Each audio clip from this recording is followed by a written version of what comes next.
feel. It's like a dream, except it's real. I see you smile and it brings me joy. Beautiful when I hear your voice and the sound of your hair. Whenever you near, got the taste of love in the air. I feel a rush whenever we touch. This is much more than a crush. As the sunshine, let the rivers run away. 'Cause it's a beautiful day now, and as I close my eyes and pray, Lord have mercy on me. You know I'm feeling kinda homely. Could you be, would you be? Could you be, would you be? Could you be, would you be? Every color, every hue is represented by me and you. Take the slide and the slope. Take a look at the kaleidoscope. Spin it round, make it twirl. In this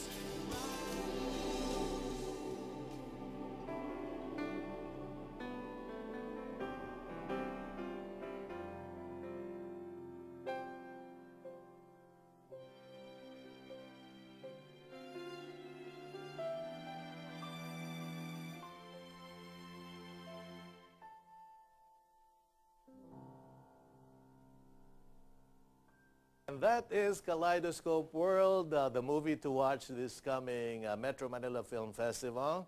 It starts on December 25, ends in January 7, all over Metro Manila. There will be 8 films that you can choose from, but please watch Kaleidoscope World. It's the only indie film. It's the only film that is done because of the love and passion of the people involved. Okay, so this is Open House with Jerry Cornell, and don't you forget it. Our co-hosts are hosts themselves on GNN, Mr. Larry Bruhard of CSR and Mr. Harry Tambuatco of Talk to Harry. Okay, before the break, we were talking about, there was this big thing. I have my take on this, but who would like to go first? Do you know what happened? I mean, the crying mayor who said the rescue of Tacloban was politicized, and I've been out of the country and I missed it, I'm afraid. okay, you know? Harry, I'm sure you have something to say about that. Harry, una background. This is what happened. Okay, see, came out with a video.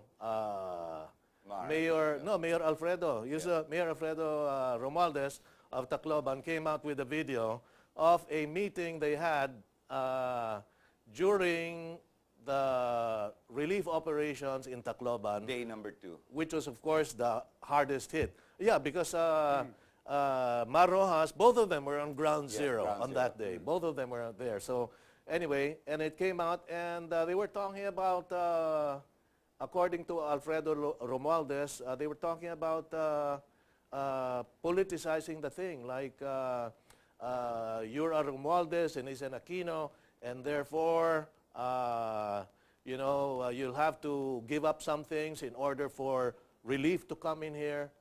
That was the gist of it, and it became viral. And of course, the anti-Pinoy, anti-government faction in society and in government pounced on it. They really chewed up the government, especially Mar Rojas. And of course, one of our greatest Pinoy fans is here. Harry Tambuatco. Harry, your take on what happened. What happened there? What's your take on that? I'm talking about the general perception. Okay. If anything, the netizens and the broadsheets that you read and even media and all the way up to the major network, Channel 2 and 7 and 5. And the general perception was that Romualdez was being pushed out of his seat, and only his chief of staff, the lawyer from Ateneo, the young man, discovered that should he sign that document, passing up his responsibilities as a local mayor before the national government comes in, and that's when this great statement that came out, bahala ka na sa buhay mo. It's up to you. I mean, you take care of yourself. Now, correct me if I'm wrong. Talk about general perception sometimes is the truth, be it not or whatever it really is. The point is, the general and public perception was that, such that, you sign this document or we don't help you. Now, the document is totally immaterial, which is why most politicians, most political analysts are trying to figure out what was the purpose and objective of Mar Rojas trying to do this. Now, let's go back a little bit further. We had the first problem, which was Zamboanga, the war that this guy Nur Miswari caused. No, wait, Harry. Going back. First, going back there, you see, all right. Maroja steps in rather than, again, the generals. He was the one, the man on the ground, being, he was the point man rather than a general. And then we had the devastation, the earthquake in Bohol. Again, he was the point man. He was there. And you're right. He was ground zero. He stayed overnight. He stayed during the devastation. He was there because he was head of preparations, disaster preparedness. Yeah, yeah. And he was caught flat-footed too. Everybody was caught flat-footed. flat-footed. Of course.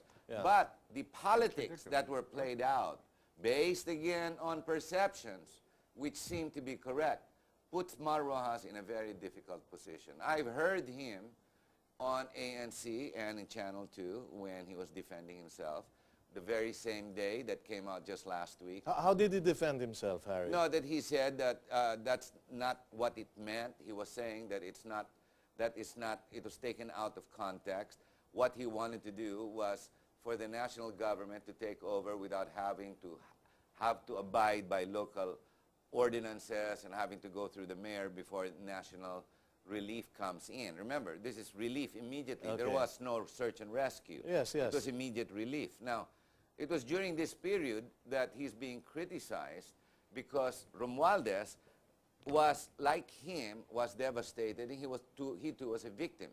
But he was not about to relinquish his post. Okay, can I say something about that video? Okay, Larry and Harry. That video that went viral was a 3-minute edit of a 1-hour discussion. And you know who made that? The guy who made that is Jose Marie Gonzalez of Cinema Audio, an expert in cinema, audio, splicing, videos.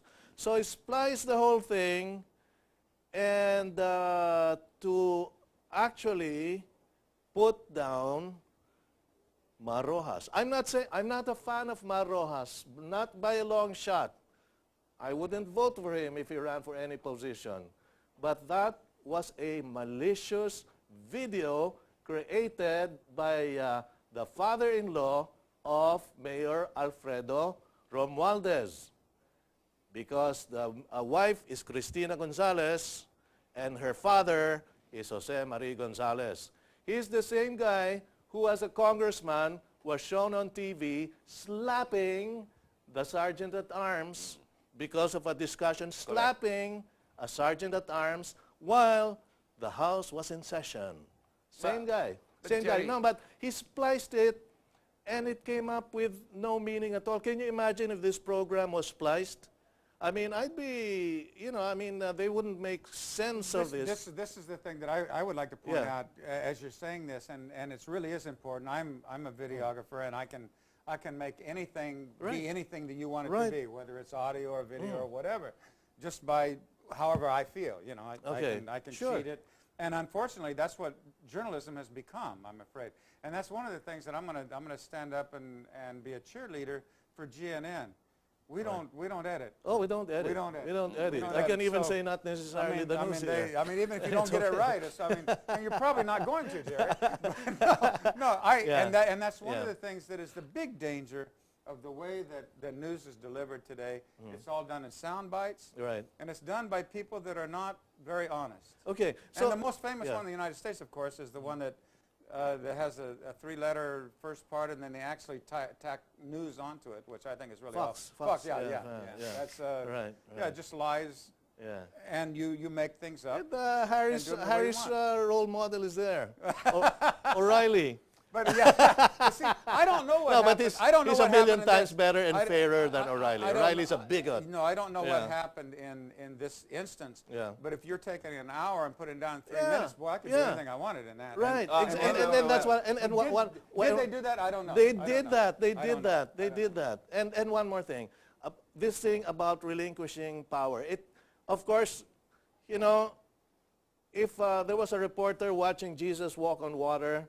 Another one would say, Jesus walked on water. The other one would say, hey, he can't swim. He can't swim. He can't swim. Okay, so what happened here was there was this document that he said, sign this because a local government is autonomous, and the national government can't just go in there and say, we're taking over. Correct. So he said, I need your permission. I need your permission to come in here. Sure. So sign this. But it was placed in such a way that it was either or. Yeah. Either you sign this or we're not going to help, Right. which was not the case. Everybody was there to help. And do you think that, I mean, believe that. I believe that. no matter how much of a genius, and I'm saying this tongue-in-cheek, that Mar Rojas is, he's not that dumb. He knows there are cameras there, there are news people there to say things that in that light. Jerry, yeah. the animosity between the personalities of Mar Rojas and Romualdez, number one, has no place during a time of devastation. There was no animosity. No, but it's ongoing still between both of them. That's what Romualdez wanted it to appear. There was animosity during a time of desperation. But there's also, don't forget, there's the ongoing perception, not only reported in local news, but in foreign news, wherein relief became selective because only the Yellow Army allies got the relief. I'm not saying it's just local. It's even foreign news. CNN reported this a number of times. Well, CNN... It's selective. No, well, I know, CNN is not, the most credible... No, BBC reported the same thing. Okay. And many other foreign... The Economist reported the same thing, that politics has gotten in the way of relief efforts. Now, I remember Lucy Torres that came out from Ormoc was complaining on national TV as well that she was not getting any relief. But the animosity between politicians is unacceptable whatsoever during times of course, relief. I agree. That by itself is a no-no. Now, the famous words... Yeah, but the question is, was there? That's the question. The problem is the perception has been generated. Okay. Now, the statement that you are a Romualdez and the president is an Aquino, I take that personally. That's wrong. I'm a Tambuatco. Just because he's an Aquino and he's the president does not mean anymore unless I've lost my freedoms and we no longer have a democracy. It's already bad enough there's what we call a fiscal dictatorship. But please, allow me my freedoms in this democracy I still think we live in. Okay, now let me tell you something. I mean, my opinion.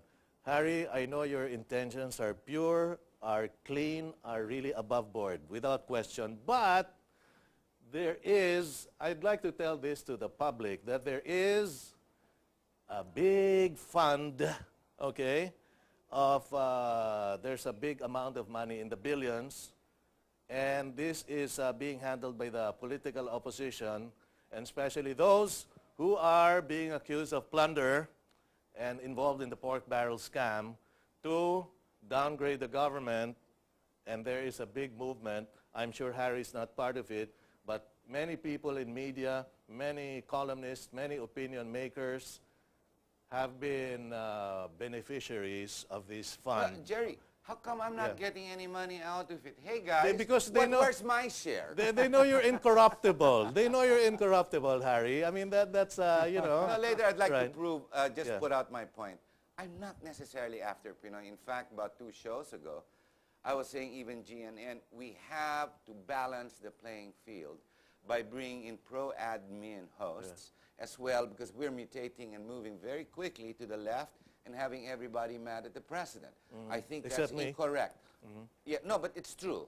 I feel this very much. But I do believe the president has problems with his cabinet that can't be replaced. Of course, I agree. I agree. But we'll talk about that when we come back. You're watching Open House with Jerry Cornejo on GNN. And Larry Berhard and Harry Tambuatco and I will be back right after this. Maybe it's open mouth.